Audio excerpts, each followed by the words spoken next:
Hello everyone, आज के इस वीडियो में डिस्कस करेंगे Indian economic development class 12th का third chapter liberalisation, privatisation and globalisation. तो सबसे पहले ये लिबरलाइजेशन, प्राइवेटाइजेशन एंड ग्लोबलाइजेशन, इसकी जरूरत क्यों पड़ी? ये एलपीजी पॉलिसी जो है वो इंट्रोड्यूस हुआ 1991 में। तो 1991 तक,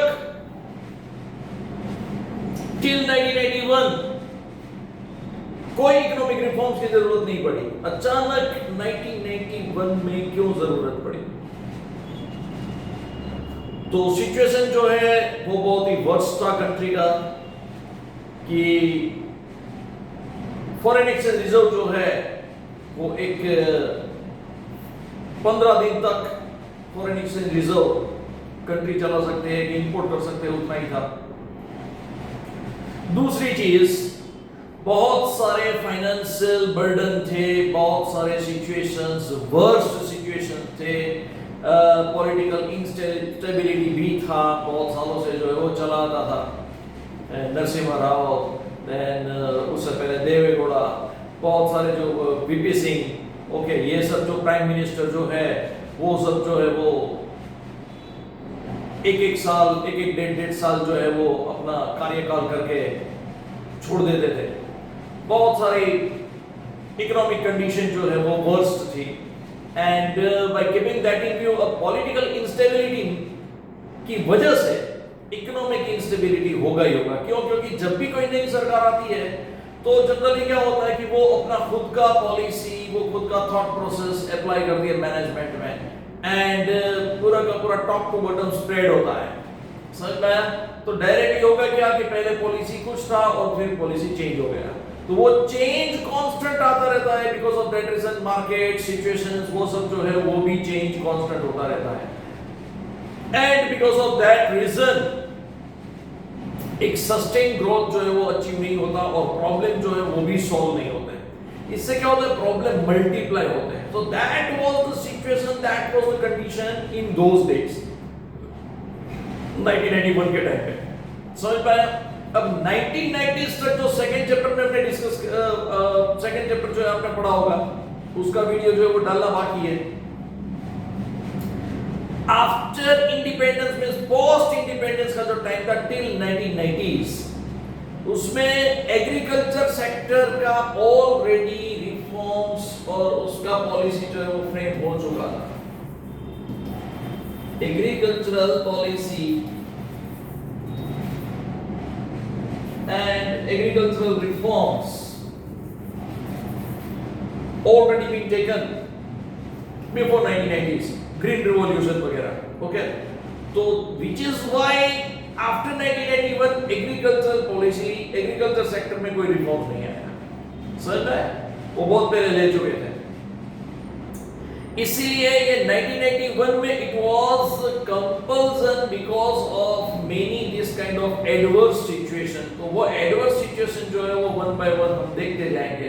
समझ में आया कि कौन से ऐसे एडवर्स सिचुएशन थे जिससे, जहां से जो है वो कंट्री पास ऑन हो रही थी, ओके, एंड कितना वर्स्ट सिचुएशन था। वर्स्ट सिचुएशन में से इंडिया ने जो है वो बाउंस बैक किया था। समझ पाया? बहुत ही इंटरेस्टिंग चैप्टर है, बने रहिए मेरे साथ। एंड इसका एक वेब सीरीज भी आया है, गवर्नर, वो आप देखना। शायद रिलीज हो चुका है या उसका डेट बाकी है, वो मुझे पता नहीं, लेकिन Amazon प्राइम पे या कहीं पे है, ओके। मनोज बाजपेयी से ही हो, okay.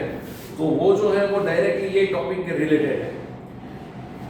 Now without wasting much more time, proceed further. तो सबसे पहले ये टॉपिक, उसमें नीड फॉर रिफॉर्म्स। अब रिफॉर्म्स का मीनिंग क्या है? What is the meaning of reform? What is the meaning of reforms? Reforms means drastic change in the policy. कैसा चेंज? Drastic change. आपको 1 मार्क में अगर पूछा जाता है कि what is the meaning of reforms, आपको क्या लिखना है?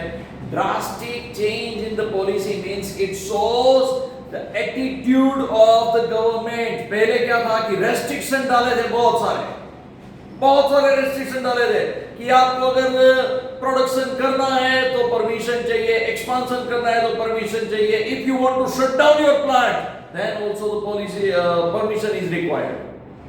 ओके, तो ये सब जो ये restriction based rules and regulations थे, वो restriction based rules and regulations में से चेंज हुआ एंड दैट चेंज वाज कि लिबरल कर दो पॉलिसी। समझ पाया? लिबरल क्यों कर दिया वही हम डिस्कस कर रहे हैं। समझ पाया? Why it was the need of reforms. तो रिफॉर्म्स का मीनिंग क्या है? Drastic change in the policy and rules and regulations. Is that clear? Now proceed further. तो सबसे पहले जुलाई 1991 में हुआ है ये रिफॉर्म। जुलाई 1991।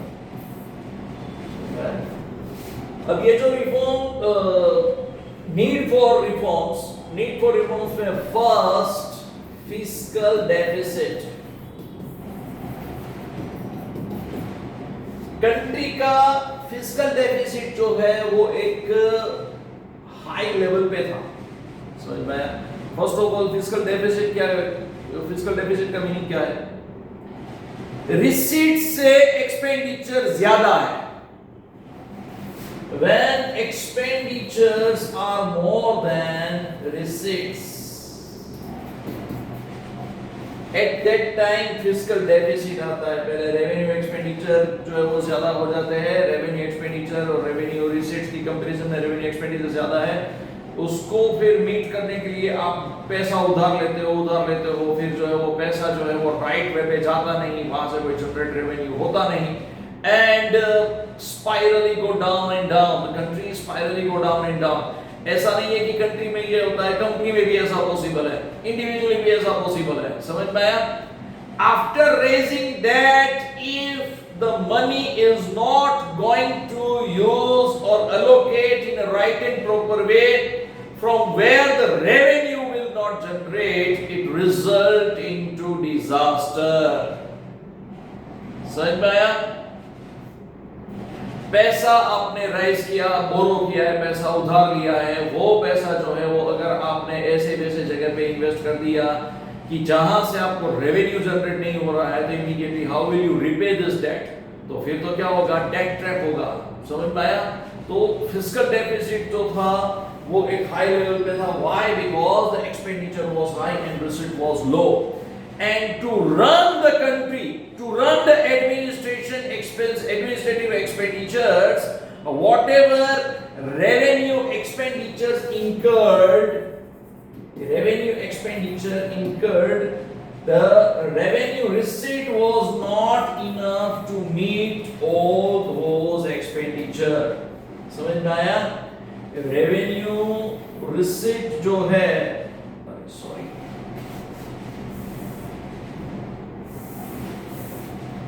रेवेन्यू रिसीट्स जो है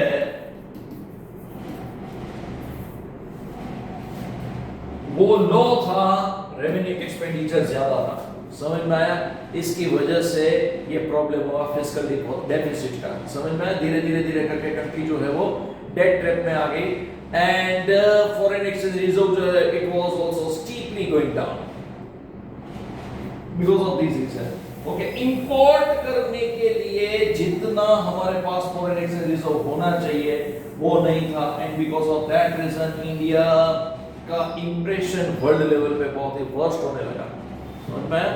क्योंकि कोई विश्वास कैसे करेगा, बोलेंगे कि भाई चलो हम इसको इंडिया को थोड़ा गुड्स जो है उनको इंपोर्ट करना है, क्रूड वगैरह इंपोर्ट करना है, तो चलो कोई बात नहीं, देते क्रेडिट देते, लेकिन फॉरेन एक्सचेंज रिजर्व ही नहीं है कंट्री के पास, पैसा कब देंगे? समझ में? तो that was the situation and you just imagine the fiscal deficit was 36.4% of GDP का 36.4% फिस्कल डेफिसिट था। Means what? अगर 100 रुपीज सरकार के पास आता है तो उसमें से 36 to 37 रुपीज कहां पे जाता है? डेट रिपे करने में। इंटरेस्ट और डेट जो है वो फिस्कल डेफिसिट, वो सब खर्चा देने में, और जो पैसा उधार लिया है वो सब पे करने में 36 to 37 रुपीज जाता है 100 रुपया में से।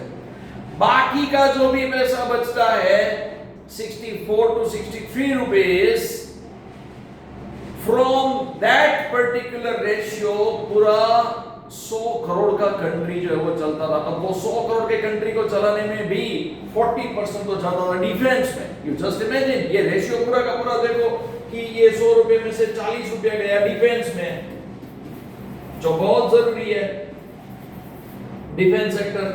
बाकी का 60 रुपया बचता है। ओके, इसमें तो आप कोई कट नहीं कर सकते हो। डिफेंस में जो देना पड़ेगा वो देना ही पड़ेगा, अदरवाइज तो कंट्री के ऊपर वो जंग जीत जाएगी तो क्या करोगे? वहां पे सेफ्टी नहीं है। तो समझ में आया? तो ये 40 रुपये वहां पे जाता था। 60 रुपया जो बचता है तो 60 रुपये में से 36 37 रुपीस तो वहां पे गया ये डेट पे करने में, fiscal deficit.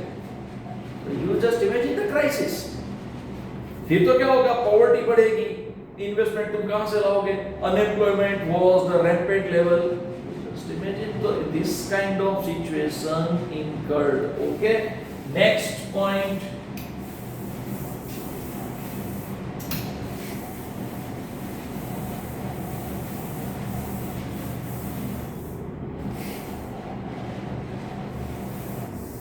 Adverse balance of payment.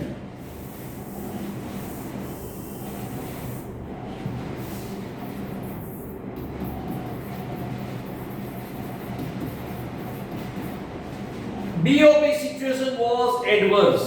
Means what? Balance of payment. Balance of payment means total import export. वो पूरा का पूरा adverse था. Means कि deficit BOP था. समझ में आया? ये भी deficit में था. Deficit BOP means import ज्यादा था एंड एक्सपोर्ट हमारा कम था। समझ में आया? अब उस टाइम पे मैं थोड़ा जो बुक में नहीं है वो यहाँ पे डिस्कस कर रहा हूँ। You can also mention that whenever you are writing answer at that time, वो गलत नहीं होगा। बैलेंस ऑफ पेमेंट एडवर्स क्यों था? क्योंकि सरकार जो है फ्रॉम आफ्टर इंडिपेंडेंस, सरकार जब भी हम क्रूड इंपोर्ट करते थे ना तो सरकार 50% पैसा सरकार देती थी। समझ में आया? This is what the history is.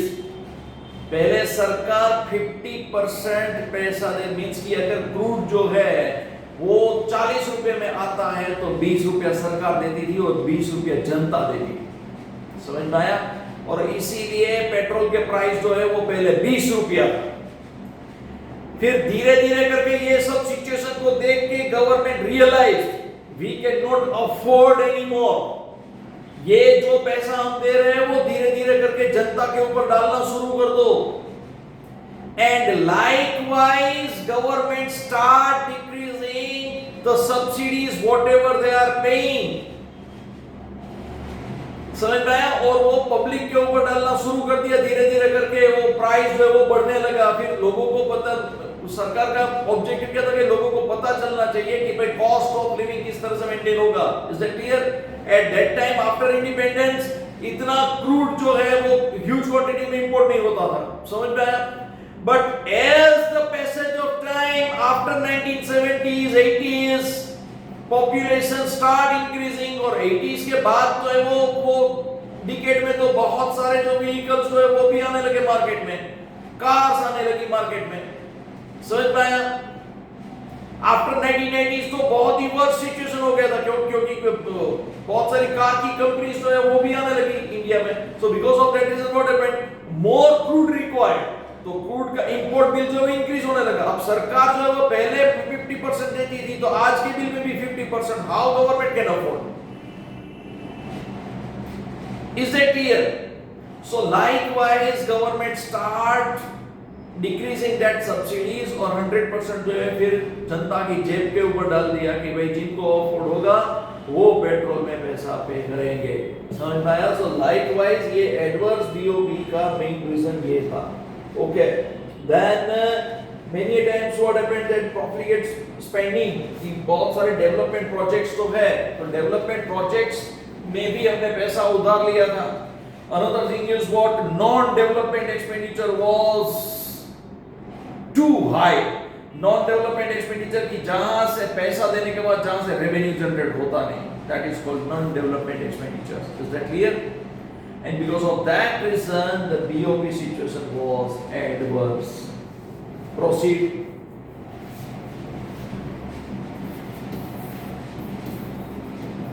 The rise in inflation. Inflation देखो, इन्फ्लेशन जो वो दो टाइप का इन्फ्लेशन होता है, demand pull inflation, demand pull inflation and cost push inflation. समझ में आया? दो तरह के इन्फ्लेशन। अब 1991 के टाइम पे कैसा सिचुएशन था पता है कि डिमांड पुल इन्फ्लेशन ज्यादा था। कैसे? कोई भी पर्टिकुलर कंट्री में अगर गुड्स एंड सर्विसेज का डिमांड के हिसाब से प्रोडक्शन नहीं होता है, ओके, तो जितना डिमांड है उतना सप्लाई नहीं होगा तो प्राइस बढ़ेंगे, तो वो प्राइस बढ़ेंगे, दैट रिजल्ट इनटू इन्फ्लेशन। तो वो इन्फ्लेशन को क्या बोलते हैं? Demand pull inflation. समझ में? Cost push inflation means because of increase in the cost of production. Demand pull inflation can be solved. Cost push inflation can never be solved. क्यों? Because of any reason raw material के price increase हो गए और उसकी वजह से cost of production increase हुआ, तो वो cost of production increase होने की वजह से price increase हुए, तो उसको आप कैसे कंट्रोल करोगे? समझ में? तो cost push inflation and demand pull inflation. तो यहां पे राइज इन इन्फ्लेशन जो था that was demand pull inflation, क्योंकि इंडस्ट्रियलाइजेशन नहीं था। Another thing is what the population was steeply increases and compare with the population investment was not that much, because of that reason unemployment was at rapid level. Another thing is what people does not have that much of productive idea to create industrialisation, to produce more goods and services. Okay, business idea बहुत ही कम थे and the education was not that much quality based, and because of that reason n number of problem arises and poverty was also increases year after year. Okay, तो problem इतने थे कि कौन से problem को serious ले लिया जाए, that was also the problem. समझ में आया? इतने सारे problem थे। तो इन्फ्लेशन जो है, और इन्फ्लेशन में दूसरा पॉइंट भी आप यहां पे लिख सकते हो,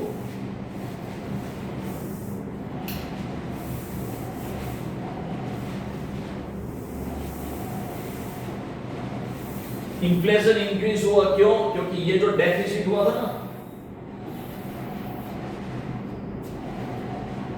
डेफिसिट को सोल्व करने के लिए सरकार ने पैसा उधार लिया। Government borrow money to solve this deficit, that is called deficit financing. Is that clear? And this deficit financing resulting to high inflation. Deficit financing means कि ये deficit जो है उसको solve करने के लिए सरकार पैसा उधार लेती है। जनरली हमारे पास उतना रेवेन्यू होना ही चाहिए, लेकिन वो रेवेन्यू नहीं था, which is why we India, Bharat देश ने पैसा उधार लिया ये डेफिसिट को मीट करने के लिए, that is for deficit financing. और वो पैसा उधार लिया, वो जैसे पैसा आप उधार लोगे तो क्या होगा? It result into inflation. क्यों? कैसे? करेंसी डाउन जाता है, is it clear? The value of currency depreciates. जैसे ही करेंसी का वैल्यू डेप्रिशिएट होगा, इमीडिएटली इंपोर्ट महंगा होगा। इंपोर्ट तुम्हारा महंगा होगा, मींस कि क्रूड महंगा हुआ, फिर से directly result into inflation, crude महंगा होता है, ट्रांसपोर्टेशन, वो सब में प्राइस इंक्रीज हो जाते हैं। समझ में आया? Likewise, it was affected adversely. समझ में आया? And inflation जो है वो near about कुछ 16.7%, अरे मींस की डबल डिजिट में था, 16.7 बुक में लिखा है, लेकिन जनरली आप देखो तो 18% मींस की रनिंग इन्फ्लेशन आप ऐसा लिख सकते हो, it was the running inflation observed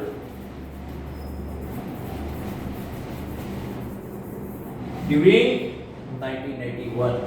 समझ में? फिर ये इन्फ्लेशन, रनिंग इन्फ्लेशन को कंट्रोल नहीं कर सकते, वो डायरेक्टली स्टीपली मार्जिनल इंक्रीज होता है, रनिंग में से creeping.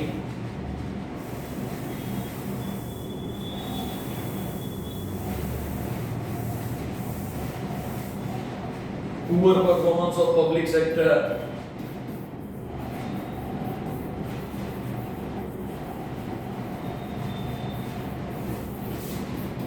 Public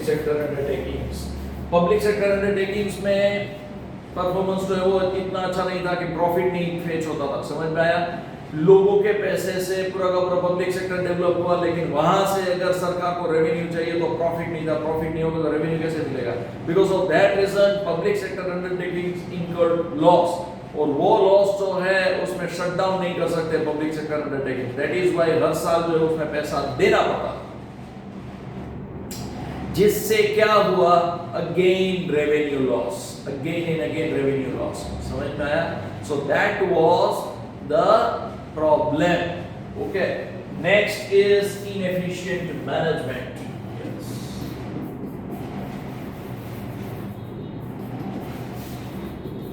inefficient management system.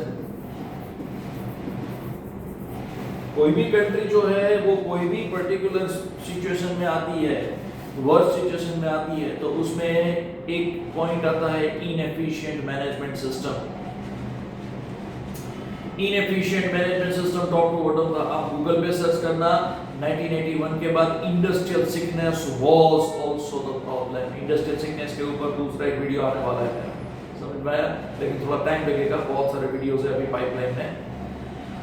Industrial sickness जो है वो एक ऐसा सिचुएशन था कि पब्लिक सेक्टर तो चलो लॉस करता था, लेकिन साथ में प्राइवेट सेक्टर ने भी लॉस दर्ज किया। Small scale industry shut down series wise.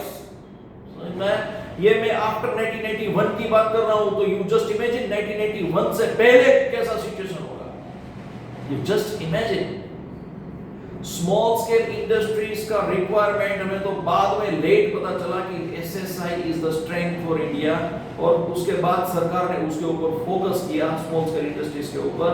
लेकिन सरकारी दफ्तर से लेके public sector undertakings as well as private sector में इनएफिशिएंट मैनेजमेंट सिस्टम, काम जो है वो काम लेंदी रहते थे, काम करने वाले लोग जो है वो इनएफिशिएंट थे।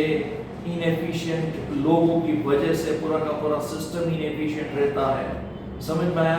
टाइम पे काम खत्म नहीं होगा, and because of that reason it result into everything in loss. Time is money, वो जो है वो उस टाइम पे एक स्लोगन लोग बोला करते थे। समझ में आया कि भाई टाइम का वैल्यू करो, अगर टाइम होगा तभी पैसा आएगा। समझ में आया? So this was the particular topic. यहाँ पे ये मैं टॉपिक में एंड करता हूँ, and this was why the reforms was introduced. Okay, ये सब रीजन, बहुत सारे दूसरे भी रीजंस थे। अनएम्प्लॉयमेंट लेवल हाई लेवल पे था, पॉपुलेशन इंक्रीज हो रहा था, ओके, पॉवर्टी भी हाई लेवल पे था।